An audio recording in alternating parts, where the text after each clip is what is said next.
top 5 decks the Battle of Chaos really brings to the forefront and gives a chance to shine. Don't be like the 33.8% of you guys that have not smashed the living crap out of that subscribe button. Smash it so we can get beyond 100,000. Number 1 on our list for decks that kind of come to the table here because of Battle of Chaos is actually going to be Nordic. Now, I've been playing the crap out of Nordic Adventure. If you guys don't know, a couple months ago, I was grinding the ever-living crap out of that deck. Being able to kind of set up an Omni Negate, set up the big trap card that they have, Svalin, for a once per turn actual skill drain effect. But I'm sorry, Sun Avalon, you guys just didn't get the same treatment that Nordic's got. And then you have a Link one that, yeah, it has a pretty hefty cost, I'm going to be honest with you here. But you kind of get to splash some relatively useful things into your deck.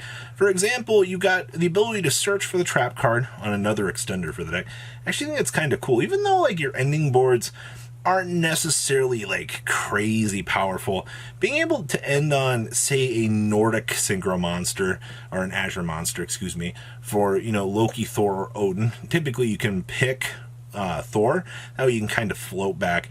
Being able to end on the trap card, and then if you open up a combination of hand traps or something else, the loss of desires in this deck kind of stinks because you really want some bigger advantage boards. But I will say that the adventure engine kind of gives the supplement, or lets you supplement some of the loss of the advantage, because you can basically turn a Draco back, you can turn the journey into those essential Nordic cards so that you can be able to build a board, because effectively once they're established, they don't do a lot. I mean, you're going to end on what? Griffin, Adventure Token with Gleipverg, the Link one, and then the big monster with the trap card set. That's not an incredibly, you know, powerful board, but I'll be honest with you, it doesn't get any better than this, because we can't really add Despia to the list yet, because no Despia structure deck. So I do think that Nordic kind of gets the chance to be on the forefront here.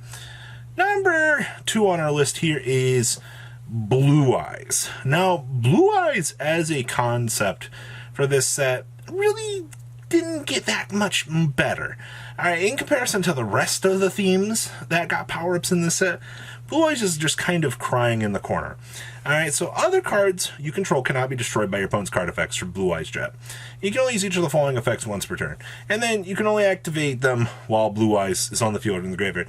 This boss monster has to be restricted, by the way, alright, for Blue Eyes Jet. I can't believe that. And if a card or cards on the field is destroyed by a card effect, you get to smash some of this card from your graveyard or hand. Alright, and then at the start of damage step, if it battles, you can target one card your opponent controls and return it to the hand. Blue Eyes Jet felt very lackluster in my opinion. Alright, it was just kind of like, here, this is what you Blue Eyes players really want, right? Now, Dictator of D was also a good addition. I mean, honestly, getting to discard a Blue Eyes, or a card that mentioned Blue Eyes, especially summon it as an extender, was quite good. And then getting to just dump a Blue Eyes White Dragon, yeah, it was good, but you know, the Dark Magician was the clear winner of this set. Blue Eyes just kind of felt like, oh, Yugi's here.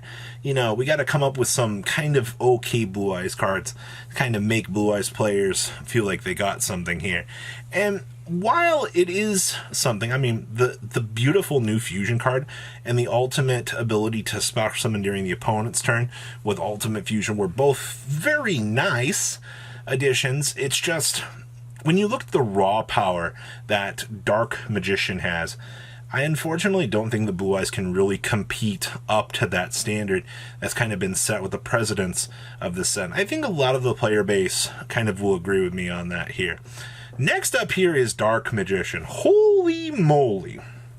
Illusion of Chaos set the stage for 2 amazing things. One, you can search for Magician Souls. Please bring Master Plan back, Konami. I really want to be able to play some relatively cheesy stuff. Alright, so we got the ability to drop Master Plan, search for Magician Souls generically. That's not the best part about the deck. Now they got a way to search for a non-ritual monster that mentions Dark Magician every single turn. Alright, now don't underestimate the power of this. A good Dark Magician player can continuously reuse this every single turn and then search for everything that they need. And you get some really cheesy interactions with Mahad to kind of come out of this. They also gave Dark Magician the stupid Timaeus the United Dragon, which expedites the fusion process about 9 times quicker. They also got Master of Chaos in this set as well. But in terms of real main deck innovations, versus something like Blue Eyes. Blue Eyes was more focused on the extra deck department for this set. Meanwhile, Dark Magician said, no, hold my beer. We need a way to bring this all together. And after they made Illusion of Chaos, I think they did a very, very good job just making it both generic and a huge powerhouse to this deck. Because honestly, without this card, I think Dark Magician would have suffered in the hands of the Tier 3 department forever. But after this last wave of support here, I think in terms of the generic toolbox, you feel like you can actually play almost a Yugi character deck. Not that to that full effect here. Play something on like a character level tier and get away with it because Illusion actually exists as a card. Next up here is DDD. So DDD was the headliner of this set. It was absolutely amazing. Considering the fact that DDDs have needed a nice little push for a little while here. Griffin was like one of the biggest turning points for this deck. The fact we got another generic Pendulum, said, Pendulum effect, target 1v monster you control gains 500 attack till the end of this turn for each dark contract, alright, on the field or your graveyard, and then destroy this card. Okay, that was fine. Nice little power up. If you control a DDD monster, you special summon this card from your hand in defense position.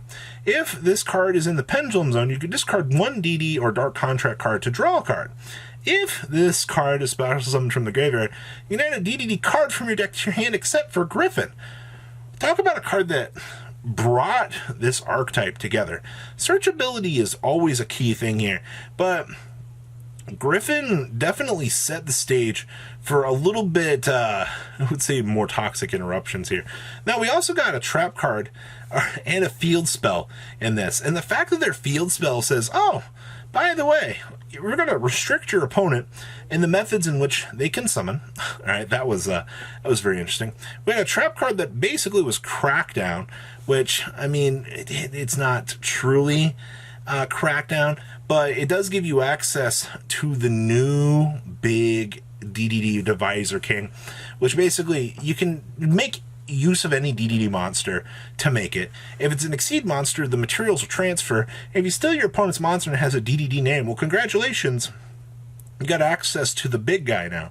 They really wanted to make some interesting, cool things with this. And I honestly think they did a good job here making the whole DDD theme super powered up for this set. Now, the best theme in the set here, honestly, I got to give it to Flanders here. One spell card in the form of Journey set this deck above everything else in this set, making it one of the most oppressive decks in the format. Flanders have that ability to set up that annoying Floodgate Penguin. Alright, they have the ability to play Yu-Gi-Oh! On our turn. I'm just going to go ahead and say it like that. And now with their spell card, they get to dodge certain hand traps. That doesn't seem fair in my opinion. Well, not only can they dodge hand traps to resolve and get more searches here, I'll also put the little bugger into the field, or the banish pile over there, so that if they can resolve a summon, they'll be able to go ahead and do the thing. Well, if they can search for the map off of this, that means that if they have another piece, they'll be good to go. And now, Flanders can gain life points and time, and you can just lose to a nice little 500 buff. Isn't that great, ladies and gentlemen? I know that there are a lot more cool, interesting things in this set that really kind of come to life with this deck, especially Guardian Chimera, boosting up some certain fusion decks in Despia. But as of this point in time, I don't think that they're higher than this list of things as of this moment in time. Things will shift for this set, but this is a prelude for what's to come, not a how Battle of Chaos will change in the next 4 months style of video. So guys, please leave a comment about what you guys think. I always love reading the fun little comments down there, and I honestly want to see how people are going to take the fact that said Flanders is probably the best deck out of this, depending how things really shape up in the future. So guys, leave a comment down below what you guys think. Make sure you guys smash the crap out of that subscribe button, and I'll see your beautiful faces back here later on the day with some more cool awesome content. Peace out, guys. Stay safe out there. Patrons, thank you.